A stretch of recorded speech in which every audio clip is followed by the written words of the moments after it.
오늘 하나님 말씀은 고린도후서 8장 1절에서 15절까지 말씀입니다. 신약성경 293쪽에 있습니다. 고린도후서 8장 1절에서 15절 말씀을 한 절씩 교독하고 마지막 15절은 함께 읽겠습니다.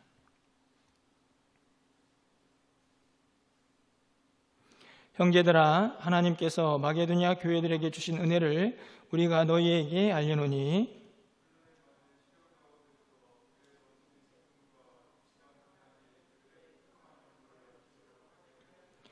내가 증언하노니 그들이 힘대로 할 뿐 아니라 힘에 지나도록 자원하여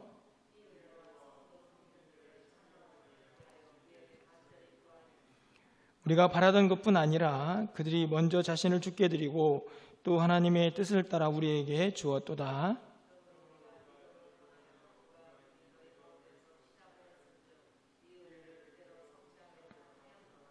오직 너희는 믿음과 말과 지식과 모든 간절함과 우리를 사랑하는 이 모든 일에 풍성한 것 같이 이 은혜에도 풍성하게 할지니라.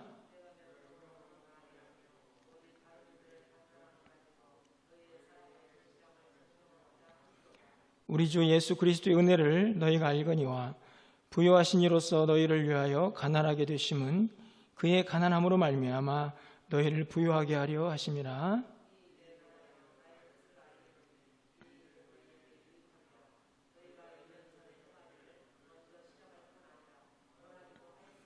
이제는 하던 일을 성취할지니 마음에 원하던 것과 같이 완성하되 있는 대로 하라.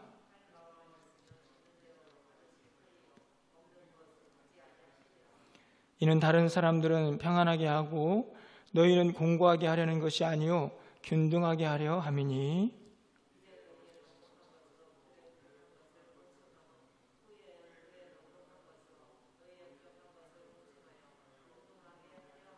(15절입니다) 기록된 것 같이 많이 거둔 자도 남지 아니하였고 적게 거둔 자도 모자라지 아니하였느니라. 아멘. 샬롬. 평안하시죠? 코로나 시대를 지나면서 또 상황이 긴박해져서 제가 또 영상으로 예배를 드리고 있습니다. 또 오늘은 태풍 소식이 있어서 또 이런저런 어려움을 겪고 있는 지역을 보게 되는데, 여러분 아무쪼록 늘 평안하시고 무엇보다도 마음을 잘 다스리셔서 우리가 기쁨을 놓지 않도록, 감사를 놓지 않도록 또 힘을 내는 그런 시간을 보낼 수 있기를 소망합니다. 영상이기는 하지만 저희가 수요 예배 때 계속해서 고린도 후서의 말씀을 살펴보고 있기 때문에 이번 주부터는 또 이어서 고린도 후서의 말씀을 함께 나눠보려고 합니다. 지난 7장에서는 바울이 고린도 교회에 보냈던 디도를 만나서 바울 속에 있었던 모든 걱정들을 다 씻어내는 장면을 우리가 함께 나누었습니다. 이 고린도 교회 성도들이 하나님의 뜻대로 하는 근심을 통해서 그들이 다시 한번 변화와 또 성장을 경험하는 모습을 바울이 듣게 되고, 그것을 통해서 큰 위로를 받는 바울의 모습을 7장에서 살펴보았습니다. 그런데 디도가 바울에게 가져다 준 선물은 이 고린도 교회 성도들의 모습뿐만이 아니라, 그들의 소식뿐만이 아니라, 그가 지나오면서 이 마게도냐 교회 지역에 있는 교회들의 성도들이 모은 헌금을 함께 가져온 것을 보게 됩니다. 그 헌금을 받아보면서 고린도 교회에도 이 헌금에 대한, 연보에 대한 그런 권면을 해야겠다라고 생각한 바울이 8장과 9장에서 이 연보에 대한 이야기를 고린도 교회에게 권면하고 있는 말씀이 성경에 기록이 되어 있습니다. 그 당시에 예루살렘 교회는 경제적으로 참 어려운 상황 속에 놓여져 있었습니다.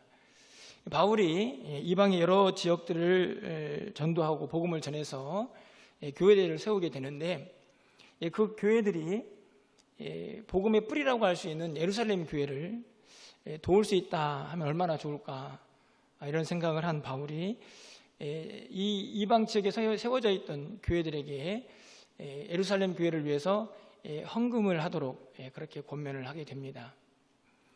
그래서 이 마게도냐에 있던 지역들, 이 지역에 있는 교회들이 우리가 알고 있는 빌립보, 또 데살로니가, 또 베레아, 이런 교회들이 있는데요.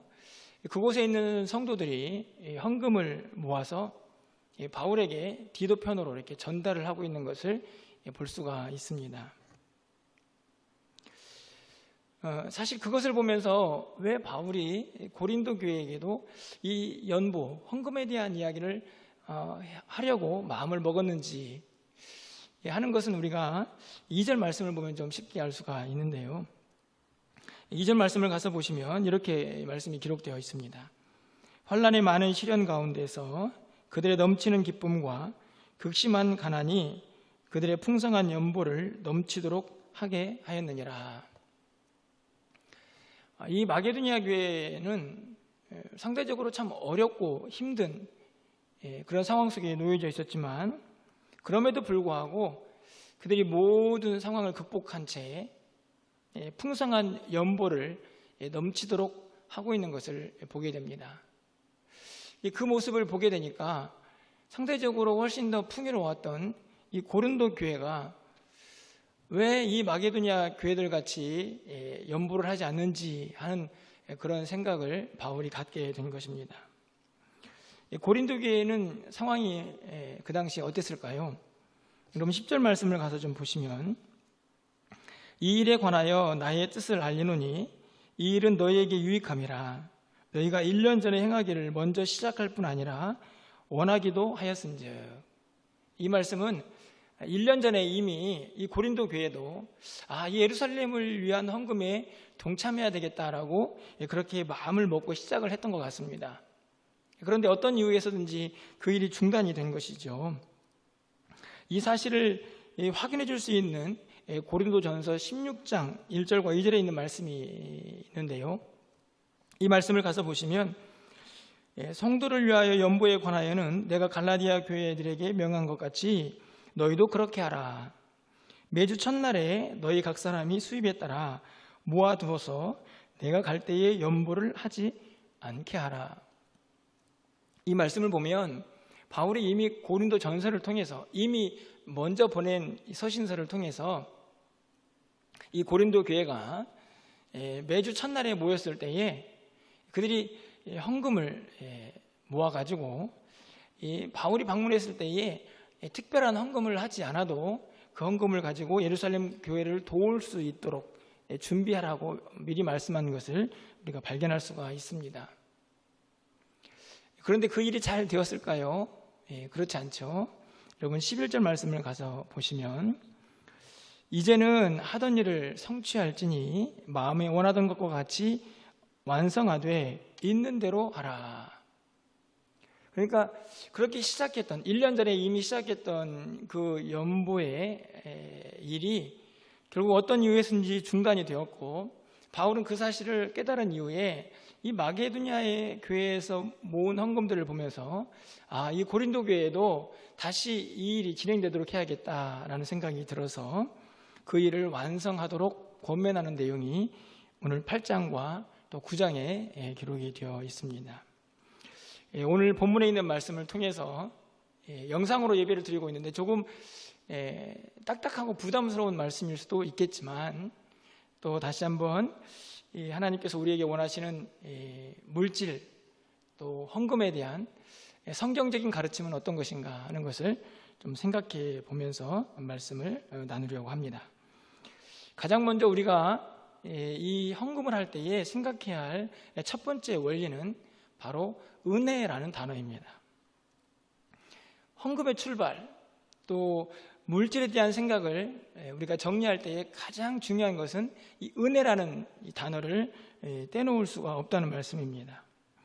여러분 9절 말씀을 좀 가서 보실까요? 우리 주 예수 그리스도의 은혜를 너희가 알거니와 부유하신 이로써 너희를 위하여 가난하게 되심은 그의 가난함으로 말미암아 너희를 부유하게 하려 하심이라. 이것은 예수님께서 그의 십자가 사역을 통해서 우리를 구원하신 그 내용을 기록하고 있는 말씀이죠. 우리를 위해서 가난하게 되심, 다시 말하면 그의 모든 것을 다 내어주셔서 우리에게 구원을 선물로 주시고 그걸 통해서 우리가 부유하게 되었습니다. 그 부유함은 다른 것이 아니고 바로 은혜이죠. 하나님으로부터 예수 그리스도를 통하여 그 구원의 은혜를 우리가 입었기 때문에 우리가 헌금을 하고 물질에 대해 생각할 때 가장 먼저 우리 마음속에 떠올려야 할 단어는 바로 은혜이고 예수 그리스도의 십자가의 사역인 것을 우리에게 말씀을 하고 있는 것입니다. 마게도냐 교회들도 또 고린도 교회도 이미 이 은혜를 입은 사람들이기 때문에 동일하게 이 은혜 안에서 물질에 대한 생각을 또 헌금에 대한 생각을 바르게 정립하기를 소망하고 있는 것이죠. 이 은혜라는 단어가 오늘 본문에 무척 자주 등장을 합니다. 여러분 1절 말씀을 좀 가서 보시면 형제들아 하나님께서 마게도냐 교회들에게 주신 은혜를 우리가 너희에게 알리노니, 마게도냐 교회에 주신 은혜 그것을 너희에게 알린다 이렇게 말씀을 하시죠. 여러분 4절 말씀에 가서 보시면 이 은혜와 성도 섬기는 일에 참여함에 대하여 우리에게 간절히 구하니, 여기 보면 이 은혜와 이 은혜가 뭐냐면 바로 하나님 앞에서 연보를 통해서 어려운 이웃들을 돕고자 하는 그들의 행위입니다. 그래서 다른 성경을 보면 이 은혜를 특권이라 이렇게 번역을 하는 성경도 보게 됩니다. 다시 말하면 물질을 하나님의 뜻 가운데 잘 사용하는 것 자체가 하나님이 주신 우리에게 주신 특권이라는 말씀입니다. 그것이 은혜이기도 하고 특권이죠. 어찌 보면 우리가 구원이라는 놀라운 선물을 받은 것도 하나님의 은혜이고 그 은혜를 받은 사람들이 하나님이 주신 물질을 제대로 잘 사용하는 그 자체가 은혜인 것을 우리가 깨달을 수가 있는 것입니다. 그것이 또한 특권이라는 것도 분명히 밝히고 있는 것이죠. 6절 말씀을 가서 보시면 그러므로 우리가 디도를 권하여 그가 이미 너희 가운데에서 시작하였은즉 이 은혜를 그대로 성취하게 하라 하였노라. 이 은혜가 무엇입니까? 바로 지금 연보를 하고 있는 그 행위 자체를 오늘 바울은 은혜라 이렇게 표현을 하고 있습니다. 7절 후반절에서 이 모든 일에 풍성한 것 같이 이 은혜에도 풍성하게 할지니라. 바울은 고린도 교회 성도들이 주님께서 우리에게 베풀어 주신 은혜를 제대로 깨닫고 그 은혜가 얼마나 크고 위대한지를 알았다면 어렵고 힘든 이웃들을 도우며 또 헌금하는 일을 기쁨으로 풍성하게 잘 감당하기를 기대하고 소망하고 있는 것입니다. 헌금은 그래서 물질을 제대로 사용하는 것은 바로 이 은혜에서 출발해야 한다는 것을 분명히 밝히고 있는 것이죠. 우리가 받은 구원의 은혜를 제대로 깨달은 사람은 하나님 주신 물질을 하나님의 은혜 가운데에서 잘 사용할 수 있음을 분명히 밝히고 있는 것입니다. 우리는 이미 이 은혜를 받았으니 이 은혜에 합당하게 우리에게 주신 물질을 사용할 수가 있어야 한다는 말씀이죠. 두 번째로 바울이 권면하는 이 물질에 대한 태도, 연보에 대한 태도는 바로 자원입니다. 여러분 2절 말씀을 가서 보시면 환난의 많은 시련 가운데에서 그들의 넘치는 기쁨과 극심한 가난이 그들의 풍성한 연보를 넘치도록 하게 하였느니라. 여기 보면 넘치는 기쁨 그리고 넘치는 연보가 나옵니다. 넘치죠.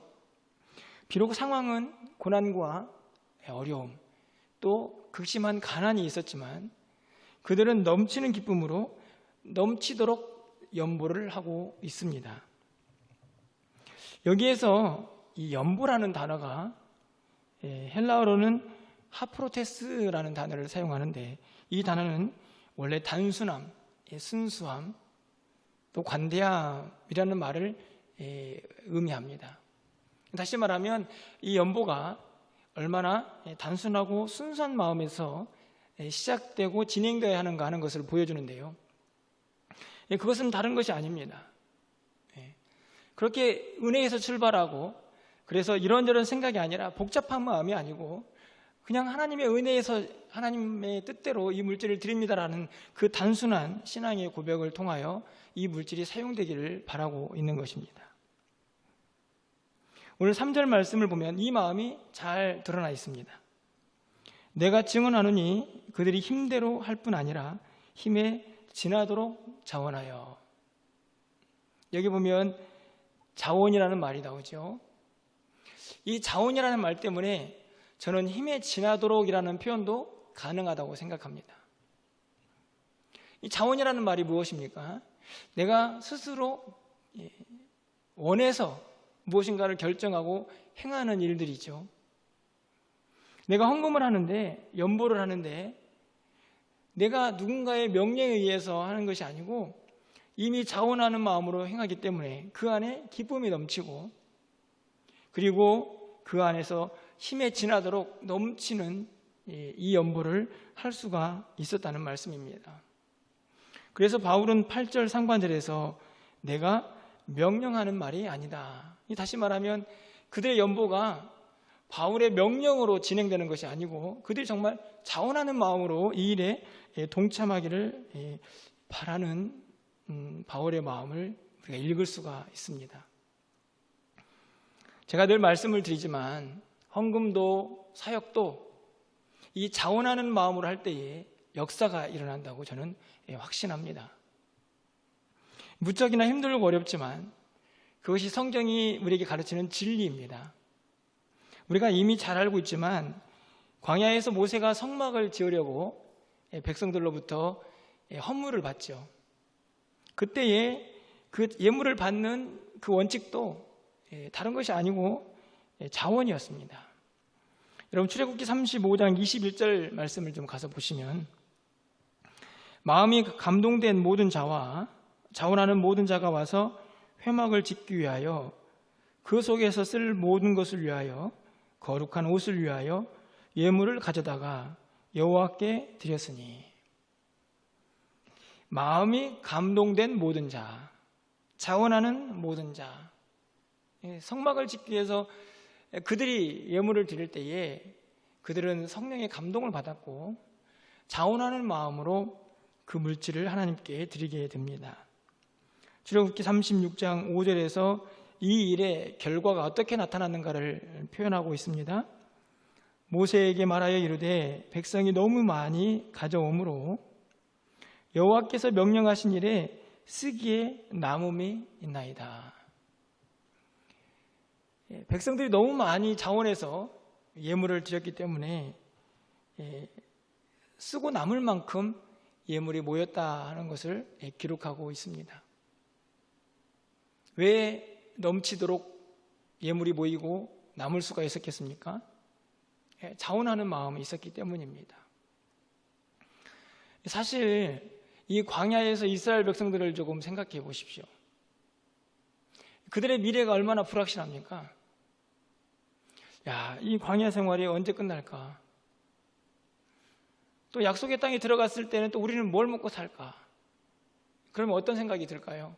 내가 가지고 있는 그 물질을 더 붙잡아야죠. 그것을 더 꽁꽁 묶어두고 쌓아놓아야만 그래도 불안한 미래에 대한 뭔가 평안을 누릴 수가 있지 않겠습니까? 그런데 이 출애굽기 35장과 36장에 있는 말씀을 보면 그들이 자원하는 마음으로 하나님 앞에 예물을 드리고 결과적으로 그 예물은 성막을 짓기에 넉넉하게 차고 넘치는 것을 보게 됩니다. 마게도냐 교회 성도들도 비록 그들이 극심한 가난 가운데 있었지만 그들은 자원하는 마음으로 넘치도록 하나님 앞에서 그 헌물을 드리고 있는 것을 발견할 수가 있습니다. 다음 시간에 살펴보겠지만 여러분 9장 말씀에 보면 7절에서 바울이 이렇게 권면하죠. 각각 그 마음에 정한 대로 할 것이요 인색함으로나 억지로 하지 말지니 하나님은 즐겨내는 자를 사랑하시느니라. 이 말이 다른 말이 아니고 하나님 앞에 헌물하고 또 연보할 때에는 자원하는 마음으로 기쁨으로 그 일을 감당하라고 하시는 말씀입니다. 자원, 그것이 우리가 하나님 앞에 예물을 드리고 또 하나님 앞에서 모든 사역을 행할 때에 가장 중요한 우리의 신앙의 원리인 것을 여러분이 꼭 잊지 마시고 무슨 일을 행할 때마다 이 자원하는 마음이 내 안에 넘치도록 여러분 위해서 기도하시고 이 마음으로 하나님께서 허락하신 물질을 사용할 수 있기를 주님의 이름으로 축원합니다. 세 번째로 우리가 가지고 있는 이 헌금의 원리는 바로 그것이 사랑의 증거이라는 것입니다. 여러분 7절 말씀을 가서 좀 보실까요? 우리 7절 말씀은 좀 함께 화면을 통해서 읽어보도록 하겠습니다. 오직 너희는 믿음과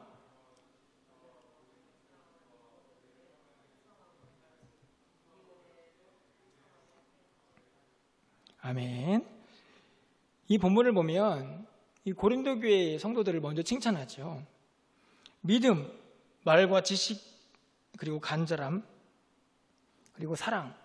사실은 이 일에 그들이 풍성했다 이렇게 이야기를 하는데 그것처럼 이 은혜에도 다시 말하면 이 연보에도 너희들이 좀 풍성했으면 좋겠다라고 말씀을 하고 있는 것입니다.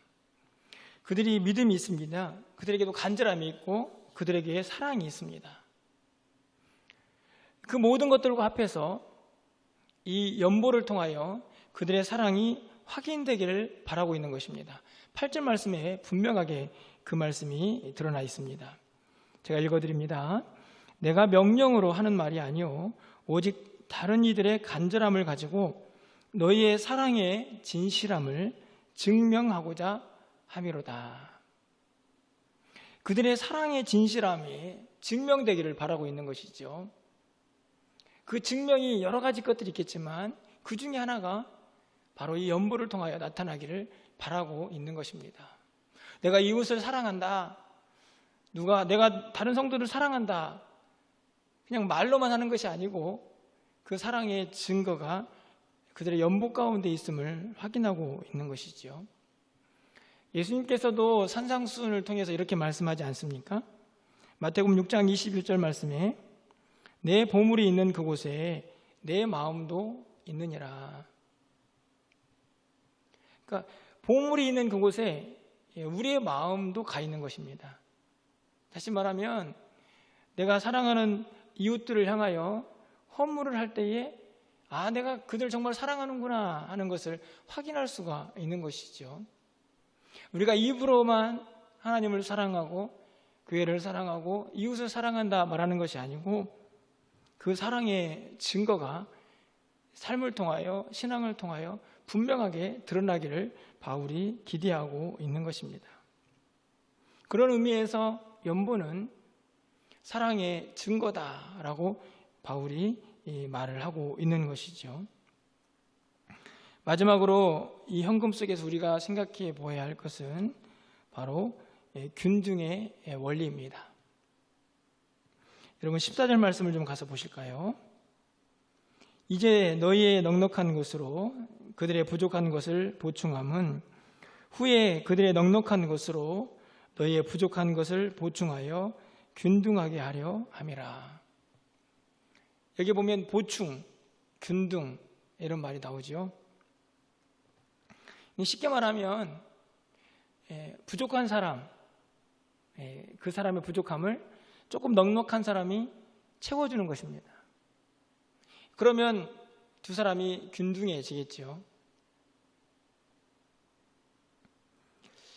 이것을 바울은 좀 더 구체적으로 15절 말씀을 통해서 한 번 더 확인을 합니다. 기록된 것 같이 많이 거둔 자도 남지 아니하였고 적게 거둔 자도 모자라지 아니하였느니라. 이 말씀은 기록된 것 같이라는 말씀을 통해서 이것이 구약 성경의 어딘가에 기록되어 있다는 것을 우리가 확인해 볼 수 있습니다. 어디 말씀일까요? 출애굽기 16장 18절 말씀을 가서 보시면 이 만나 사건에 대한 기록을 하고 있는 본문인데, 그 본문에 이렇게 기록이 되어 있습니다. 오멜로 되어본즉 많이 거둔 자도 남음이 없고 적게 거둔 자도 부족함이 없이 각 사람은 먹을 만큼만 거두었더라. 이 본문을 보면 오늘 15절 말씀과 유사하죠. 많이 거둔 자도 남지 않고 적게 거둔 자도 모자라지 않습니다. 이 만나의 원리에도 사랑과 배려, 그리고 그 안에 균등과 그리고 보충의 원리가 담겨져 있습니다. 아마도 현대 사회가 가지고 있는 가장 큰 고민 중에 하나는 분배의 문제가 아닐까 생각합니다. 그래서 이 분배의 문제가 잘 이루어지는 곳에 정의가 이루어진다라고 생각하는 사람들이 많이 있습니다. 성경은 이미 말씀을 통하여 우리에게 이 분배와 균등, 그것이 이루어지기를 기대하는데, 그것은 다른 것으로 이루어지는 것이 아니고 바로 헌금을 통하여 교회 안에도 어렵고 힘든 사람들이, 조금 넉넉한 사람들의 그 물질을 통하여 다시 보충되고 부족한 것이 채워지는 은혜를 경험하기를 기대하고 있는 것을 볼 수가 있습니다. 이 헌금은 분명히 오늘 바울이 말한 것처럼 그것을 통하여 보충하고 균등하게 하는 원리가 있는 것을 다시 한번 확인할 수가 있는 것이죠. 또 한편 우리가 생각해 보아야 할 것은 이것이 단순히 물질적인 보충과 균등만을 의미하는 것이 아니라는 것입니다. 그래서 어떤 학자들은 이것은 영적인 평균, 영적인 균등도 함께 의미한다라고 이 구절을 해석하기도 합니다. 무슨 말인가 하면, 지금 예루살렘 교회가 많이 어려움에 처해 있습니다. 마게도냐 교회 성도들이 열심히 헌금을 해서 그들을 돕고자 하지만 그 도움이 불충분하고 부족할 수도 있습니다. 그리고 만약에 그들만 계속해서 돕는다고 하면 그들 또한 탈진하겠죠. 그래서 이 고린도 교회도 그 일에 함께 동참해야 합니다. 그래서 서로 조금씩 짐을 나누어지는 것입니다. 그것을 영적인 평균, 균형이다라고 그렇게 해석하는 학자들이 있는 것이지요. 저는 이것이 매우 중요한 일이라고 생각이 듭니다. 교회 안에서 헌금뿐만이 아니라 우리 하는 모든 사역도 마찬가지지요. 누구 한 사람만 계속해서 무거운 짐을 지게 되면 그것이 헌금이든 그것이 사역적인 것이든 결국 그 사람은 몹시 힘들고 어려워지게 될 것입니다. 서로 나누어지는 것이죠. 그 나누어짐을 통해서 조금 더 구제든 아니면 교회의 모든 사역들이든 균등하게 또 힘을 내어서 또 넘치도록 잘 감당할 수가 있게 되는 것입니다. 말씀을 좀 정리하려고 합니다. 여러분은 헌금과 또 물질에 대해서 어떤 생각을 갖고 계십니까? 오늘 영상으로 예배를 드리고 있지만 여러분이 좀 이 말씀을 통해서 우리가 가지고 있는 바른 물질관을 좀 정립을 했으면 좋겠습니다. 헌금의 원리, 물질에 대한 생각에 이 네 가지를 정리해 보면, 하나는 은혜에서 출발해야 한다는 것, 그리고 자원하는 마음이 그 안에 있어야 한다는 것, 그리고 그것이 사랑의 증거임을 잊어서는 안 된다는 것입니다. 그리고 또한 마지막으로 그 물질을 통하여 균등의 원리가 실현되고 있다는 것도 우리가 잊어서는 안 되는 것입니다. 이 세상에 물질을 싫어하는 사람, 돈을 싫어하는 사람이 있을까요? 그렇기 때문에 사실 이 세상에서 물질을 초월해서 산다는 것이 무척 어렵다는 것을 깨닫게 됩니다. 하지만 중요한 것은 하나님께서는 우리가 이 세상 사람들처럼 물질이 최고다, 그래서 그것만 부여잡고 그것만 의지하고 그렇게 살아가기를 바라지 않는다는 사실입니다. 어떻게 해서든지 성경적인 바른 물질관을 가지고 이 세상을 살아가기를 원하고 계십니다. 여러분, 똑같은 물질이지만 그 물질이 얼마나 다양하게 여러 사람들에게 영향을 미치게 됩니까? 어떤 사람은 그 물질 때문에 슬픔과 고통을 경험하기도 하죠. 그 물질을 얻기 위하여 사람을 죽이기도 하고, 또 그 물질 때문에 죽음을 당하는 사람들도 보게 됩니다. 얼마나 무서운 일이 벌어집니까? 하지만 똑같은 물질인데 어떤 사람에게는 그 물질이 다른 누군가를 통하여 삶의 위로를 받고 다시 한번 삶의 소망을 붙잡고 힘을 낼 수 있는 그런 물질로 작용을 하기도 하고, 또 어떤 사람에게는 그것을 베풀면서 말할 수 없는 하늘의 기쁨을 맛보게 하기도 합니다. 똑같은 물질인데도 말이죠. 바라기는 우리 모두가 이 물질을 좀 선하게 잘 사용하여서 좀 축복의 통로가 되었으면 하는 바람을 갖습니다. 부여잡고 움켜쥐는 것이 목적이 아니고, 그것을 기쁜 마음으로, 자원하는 마음으로, 주신 은혜에 보답하는 마음으로 흘려보내고 또 흘려보내어서 더 많은 사람들이 그 물질로 인하여 위로를 받고 힘을 얻을 수 있는 그곳에 우리의 물질이 선하게 사용되기를 기대합니다. 여러분 모두가 아무쪼록 하나님이 원하시는 바른 물질관을 가지고 이 세상 사람들과 다르게 축복의 통로가 되어서 하나님이 기뻐하시는 삶을 살아갈 수 있는 저와 여러분 되시기를 주님의 이름으로 축원합니다.